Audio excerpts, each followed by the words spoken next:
Hey, good morning, everyone. Lisa Freed here, and welcome to a Sunday edition of Before My Morning Coffee on Rebel Hearted. Today, I wanted to talk about how I've seen other people do this, and I know I do it in myself. And so if this doesn't relate to you because it doesn't feel true to you, just let it run like water off a duck's back. No need to hang on to it, grasp it, try to make it fit for you. It does not have to be yours to pick up and hang on to and hold on to. Now, somewhere along the way, we decided that we needed to be qualified to do whatever it is that we want to do. And the only way that we could be qualified to do this is if we were perfect at it and in it. And we set this impossible standard so we never have to get started. So that we never have to really show up. That we never have to go after that thing in our life that we are feeling called towards, that feels scary and perhaps overwhelming and all that jazz, okay? And I know that this happens with me because there are lots of things that weigh on my heart that feel scary, that sometimes take a long time for me to want to get started. Okay? Because they seem so much bigger than me and I don't feel qualified and I'm not perfect at it, right? So I have to invest the time until I'm perfect at it before I can ever try this thing, right? Have you been there? And I allow this feeling that I'm an impostor, that somebody's going to find me out, to be the excuse to never go after that thing, whatever it is. Now, like I said, I have faced this and been trapped by it and free from it and moved through and been on the other side of it many times over in my life and business. And now here I am again in this moment, feeling like I'm called to something different. It is scary. And I will be imperfect at it. So that gives me the reason to never do it. Because here I am, not the expert. And what I'm always reminded of is that God does not call the qualified. God qualifies the called.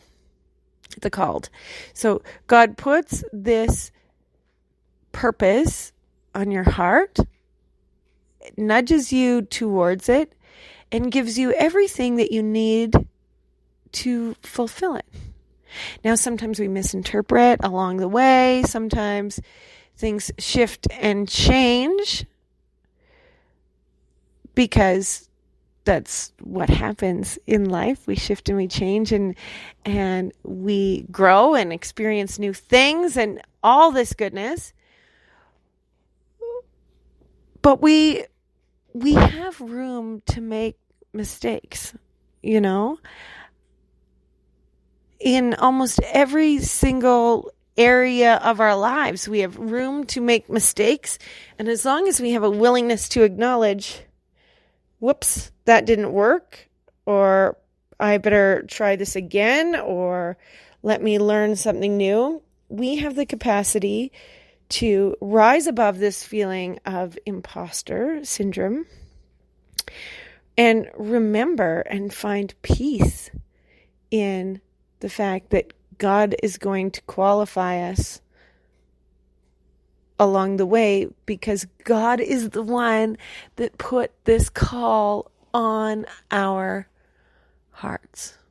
So today, if there's something that you've been wanting to try, you've been feeling that, when I think of when I'm being called there is discomfort.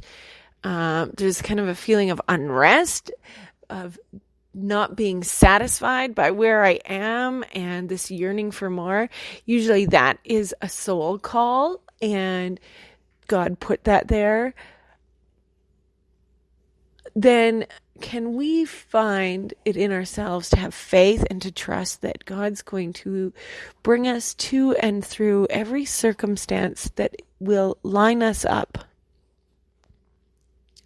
for this fulfillment of the soul's calling, And for me, I know that I have been taking steps towards one thing, but they are micro steps. They are mini steps. They are the miniest of micro steps towards this thing that scares me. And likely I take 17 steps backwards. I take a mini micro step forward and then 17 back. And have called in different support systems to guide me as I go through this.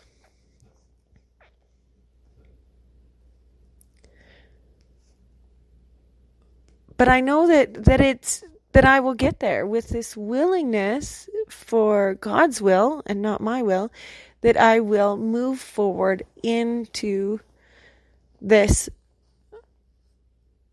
role or this experience or something greater. Because right now I can only see from my vision, not from 30,000 feet or not from God's vision. So I'm going to just keep moving forward with faith and trust, knowing that everything I need is coming to me, either in ways that I can see and expect to experience it, and in many other delightful and not so delightful lessons and learnings and redirections, rerouting, like our GPS likes to do if we take the wrong turn, to something beautiful.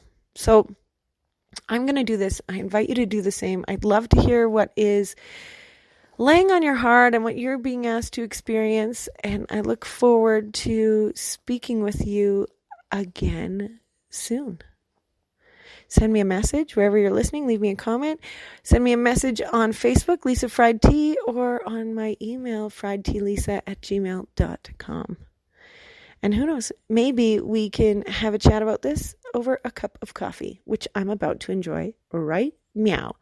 I will be back again tomorrow as we get one day closer to moving day. Dun, dun, dun. Bye for now, everyone. Have a day as beautiful as you.